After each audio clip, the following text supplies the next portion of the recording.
Bonjour à tous, nous allons découvrir ensemble le ciel au travers d'une séance de planétarium et apprendre à se repérer facilement avec les objets célestes. Alors pour cela, pas besoin de dôme de projection.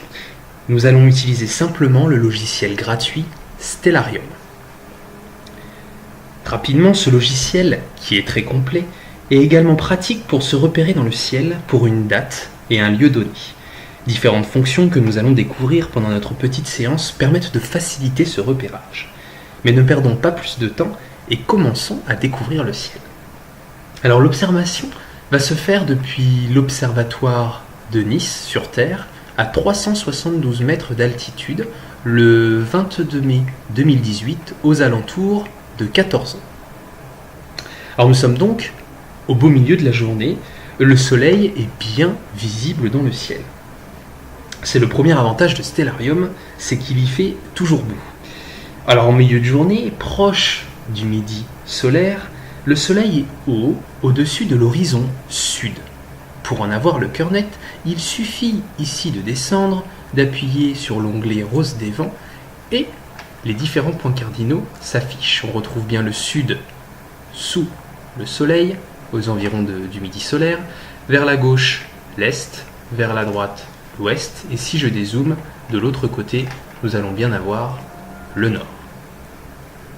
Mais revenons à notre soleil.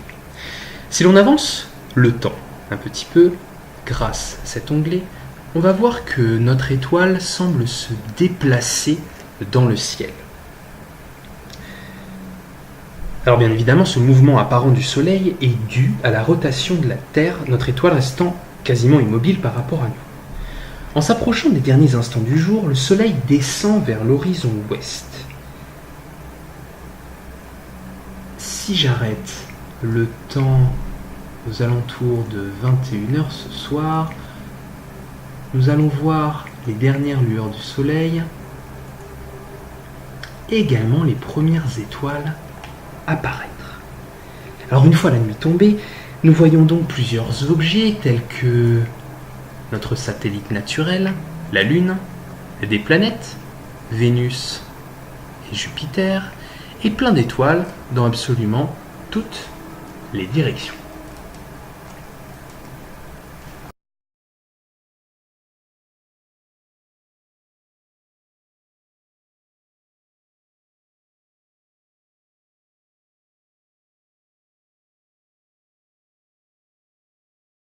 Autour de notre planète. En un peu moins de 30 jours, nous voyons l'ensemble des phases de la Lune. Alors, pour connaître celle de ce soir, il suffit de cliquer sur la Lune, avec un clic gauche, donc nous avons toutes les caractéristiques, et ensuite de venir en bas, de recentrer l'image comme ceci sur notre satellite, et de zoomer grâce à la molette de la souris.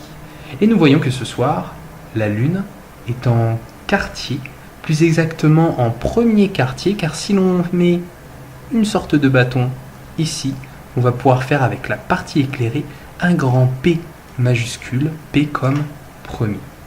Alors si nous regardions notre satellite à d'autres moments de l'année, à d'autres journées sur Stellarium, nous pourrons observer les autres phases de la Lune, comme la pleine Lune, la nouvelle Lune, le premier croissant ou encore une lune gibbeuse, croissante, décroissante.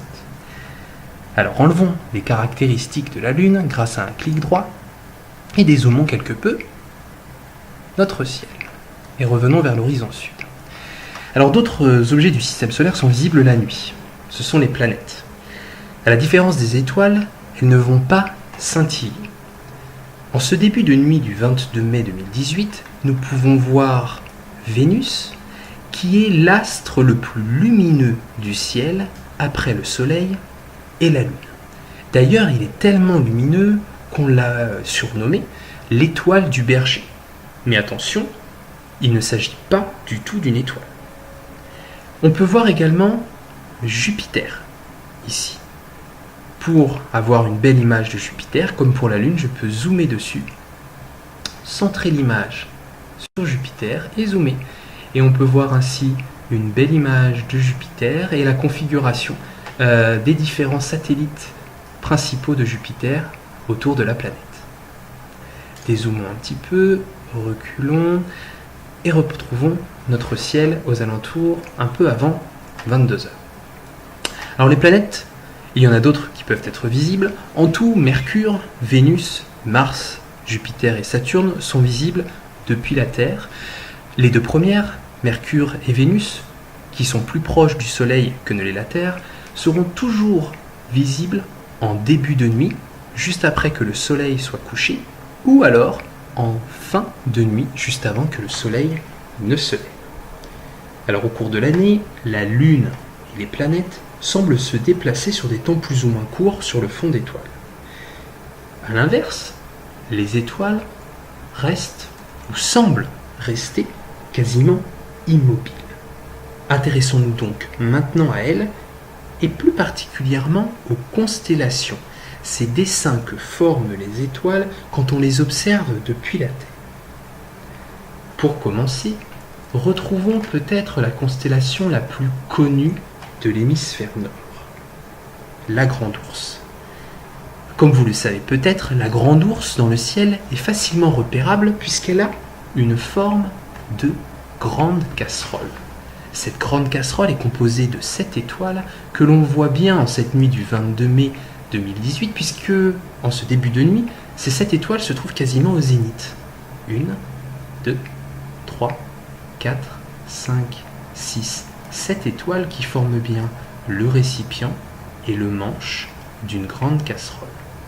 Alors vous allez me dire, pourquoi avoir appelé une grande casserole une grande ourse? Eh bien tout simplement parce que nos ancêtres, les Grecs notamment, ont vu tout autour de ces 7 étoiles d'autres étoiles un peu moins brillantes qui pouvaient donner l'impression d'une ours. Alors il faut dire que le ciel paraît un peu moins étoilé aujourd'hui, surtout dans nos villes, qu'il ne l'était dans l'Antiquité, notamment à cause de la pollution lumineuse. Alors si nous reprenons notre casserole, nous pouvons imaginer que le récipient est le ventre de l'ours, le manche la queue de l'ours. Si l'on va vers l'avant, on va pouvoir repérer quelques étoiles qui vont faire une tête de profil avec un museau, un cou, une patte avant avec 2 griffes, le ventre et une patte arrière avec 1 et 2 griffes également. Alors cette constellation est la plus grande de l'hémisphère nord, mais surtout elle demeure très importante pour l'être humain. En effet, grâce à elle, il est possible de se repérer facilement dans le ciel. Pour cela, il suffit de prendre les 2 étoiles qui se trouvent ici, qui forment le récipient à l'opposé du manche de la casserole. Il s'agit de Mérac et de Dubé. Si l'on prend la distance qui sépare ces 2 étoiles et que l'on reporte cette distance 5 fois en ligne droite vers le haut de la casserole, alors le haut c'est si on mettait le feu ici sous le dessous, le haut serait de l'autre côté. Si l'on reporte 5 fois cette distance, 1, 2, 3, 4, 5, on va tomber ici sur une étoile.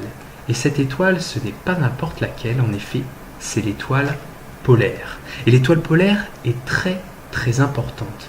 En effet, si l'on regarde l'horizon qui se situe directement sous l'étoile polaire, il va s'agir de l'horizon nord.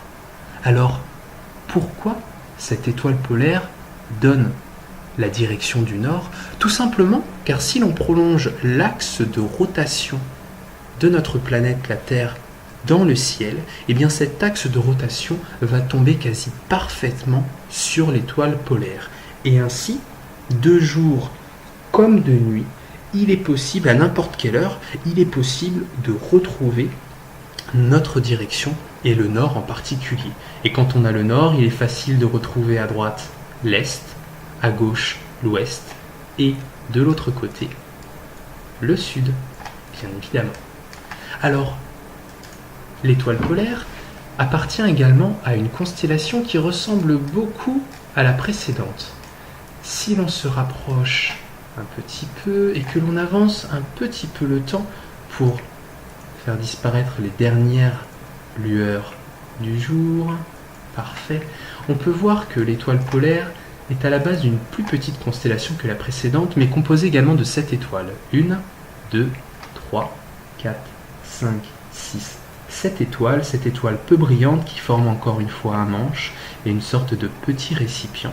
C'est la petite casserole ou petit ours, une autre constellation très importante de l'hémisphère nord. Mais il est quand même difficile de se représenter correctement ces constellations. Regardez.